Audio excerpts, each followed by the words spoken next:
What's it saying? Amy, how you going? I'm good, Guy. How are you? Very well indeed. We were just having a conversation about the intersection between naturopathy and spirituality, and a couple of little terms that I've come across in my research into this is this idea of biopsychosocial spiritual. Can you explain what that is?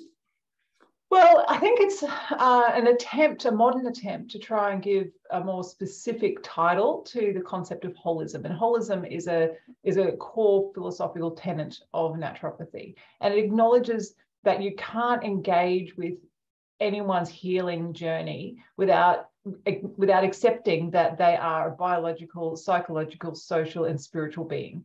And so imbalances in any of those areas in someone's life can impede their ability to be fully well in all its forms.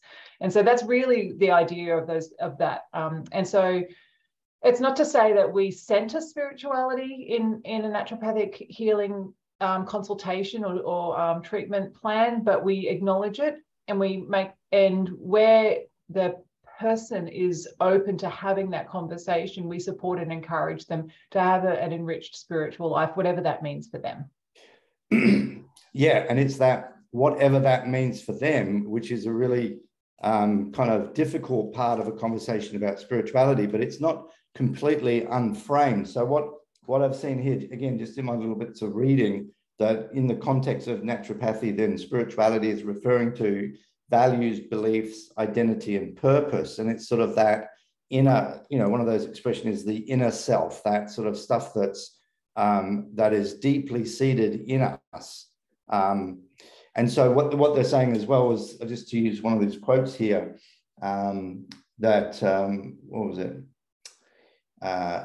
So whatever one needs to fill one's spiritual coffers. And for some people, that might be going to a church, but for other people, it might be going to a forest. And it's obviously the forest part, which is of the greatest interest to Vita Sapien.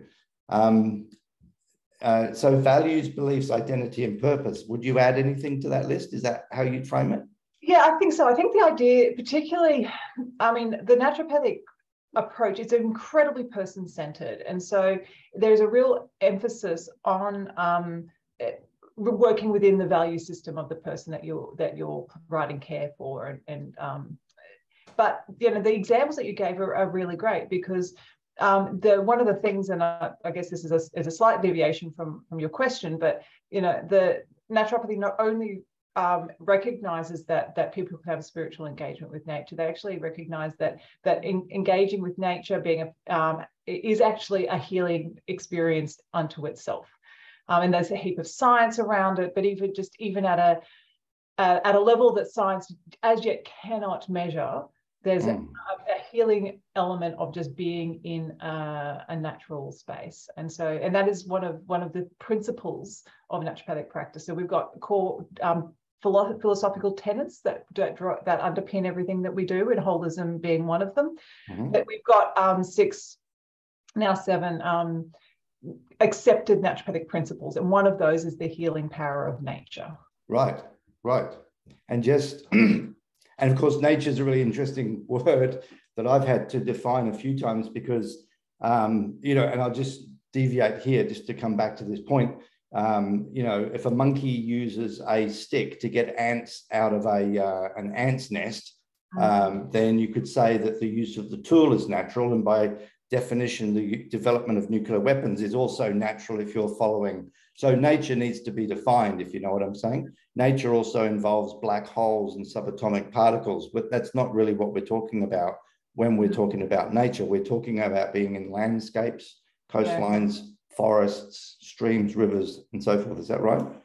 Yeah, yes, absolutely. Naturopaths do deal really well with complexity. They non-linear thinking and understanding complex systems is a really critical component of how naturopaths understand the health of a person and the world that they live in.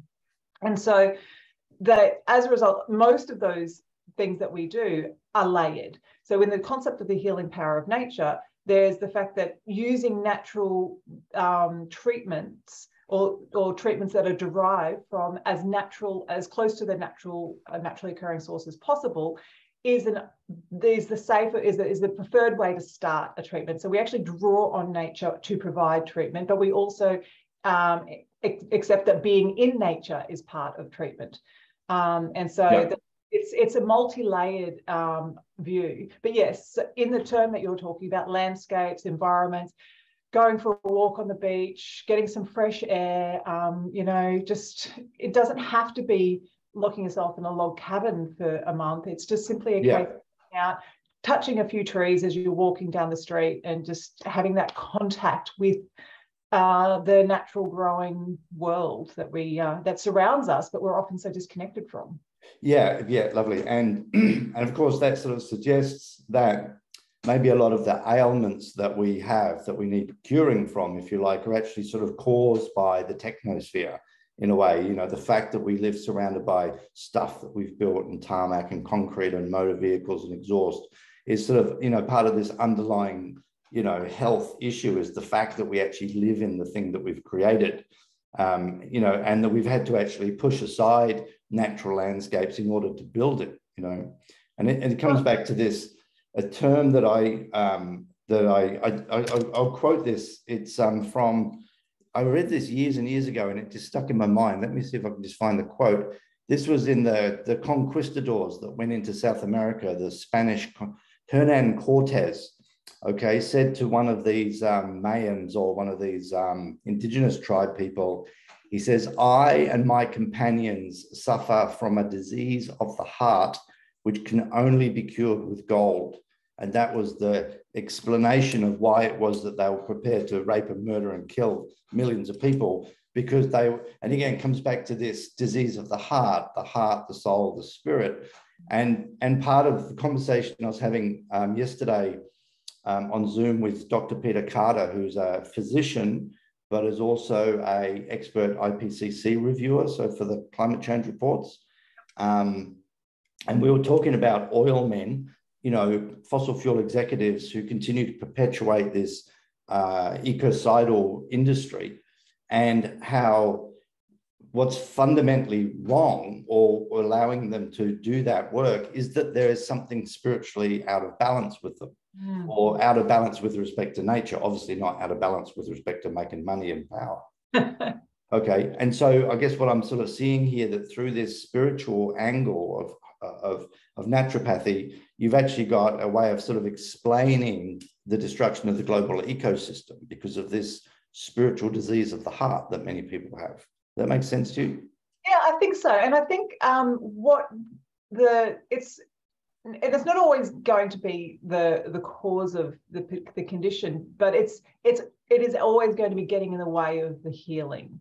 And so putting someone, no matter what their underlying cause is, and we're always looking for the underlying cause. It's one of our other principles, is treat the cause, not the symptoms. And so we're always looking for that, and we're looking deep, and there's a lot of detective work that's going on around it. And it's very, very rarely, particularly these days with so much non-communicable disease, so much chronic illness, it's very rarely just one thing. Yeah. It's really not even just two things. It's a multitude of things that either exacerbate or enhance in some way the severity of the person's health issues. So I think that and being a part of nature, being connected with nature, having some space away from the technological penetration of our life, is a big part of that. And I think that, yes, it does play out in lots of other areas. It creates the psychological imbalances that disconnection from nature can, I think, lead to some of the things that you're talking about. People making decisions that are not based on respect for the life cycle of the planet and of humanity. And so that they end up so disconnected from simple rhythms of life that they can't seem to make decisions that actually respected it anyway. Yeah, okay, that's really good stuff. That's and that makes a lot of sense.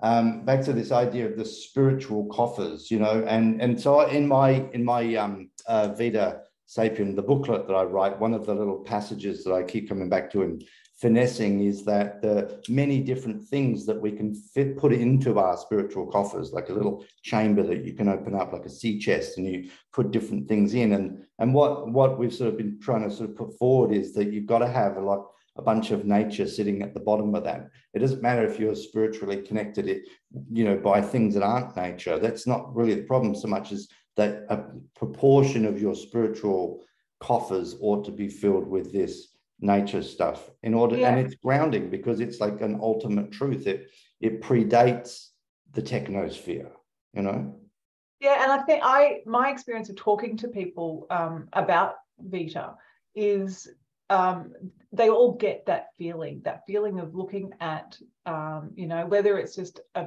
tree in full flower or a beautiful sunset or something like, they get that feeling of it just hits you in the heart. And what they don't usually do is connect that with a sense of spirituality. And so this idea of the spiritual coffers is a really great one, because I think people could really resonate with that it feels a part of them that nothing else seems to fill. Yeah. I was in France recently, as you know, at this residency, and we did a trip to La Salle 4, which is the cave. It's a near perfect replica of the cave that was full of 900 paintings by the Cro-Magnon people. I had a really moving experience stepping into that cave. I mean, I had tears coming out of my eyes. And it took me a little while to sort of sit back and process what was it about that place that made me, give me that emotional response. And I think when I come down to it, it was getting back in touch with the native human being.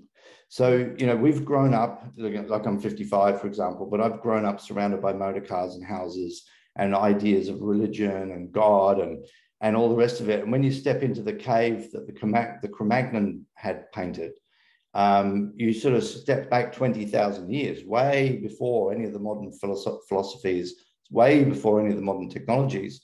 And you get a sense of who we are in a sort of a native sense. And it gives that clarity about all of the other layers that are in our heads and our hearts, if you like, that are kind of not part of that natural man. So naturopathy quite often is focused around a lot of traditional medicines, sort of indigenous medicines and so forth. Is that correct? Yeah, I mean, it's defined as a traditional European medicine. It's a traditional medicine system that originates from Europe. It branches originally from Hippocrates. It just at the point where biomedicine branches through Enlightenment to a very reductionist, mechanistic approach. Naturopathy stayed a lot more oriented to the complexity and holism. And so there was a branching that happened, and that was actually at that point that we defined naturopathy as beginning, but actually its roots stem back to Hippocrates. So, who's Hippocrates? He's Greek. Greek, yes, the father of medicine. Right. Okay. Yeah, so the Hippocratic Oath, people often have heard about. He was from ancient Greece. And he described things in terms of humours and those sorts of things. But you look at some of his teachings and his practices about what helps people in their health, just healthy diet and getting out and having exposure to fresh air and nature was a key part of his therapeutic, armament. Yeah. And so I think over time, man has overvalued our ingenuity to the detriment of recognizing what nature already has to offer.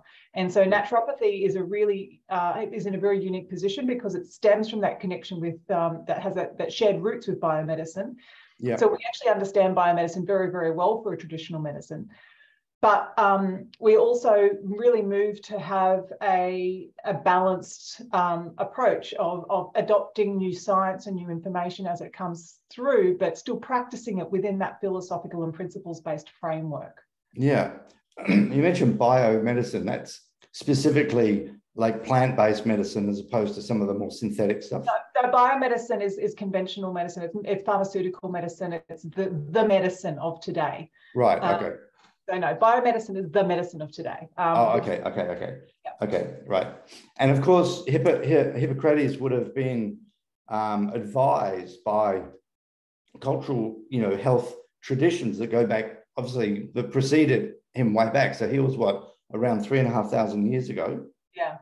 Yeah. And so, and if you go back to, say, the Cro-Magnon, I don't know enough about Cro-Magnon society, but they would have had their own, assuming that humans had evolved as modern humans around 200,000 to 300,000 years ago, you've got nearly 200,000 years of finding solutions in nature to deal with ailments that the Cro-Magnon would have had available to them. And then, of course, you've got the Ice Age, and then years pass. And then Hippocrates comes along, and of course, they didn't have written language. And that was also something that was unique about the Greek. It was one of the first cultures that actually had written language, and therefore documents that could be left and looked at thousands of years later, right?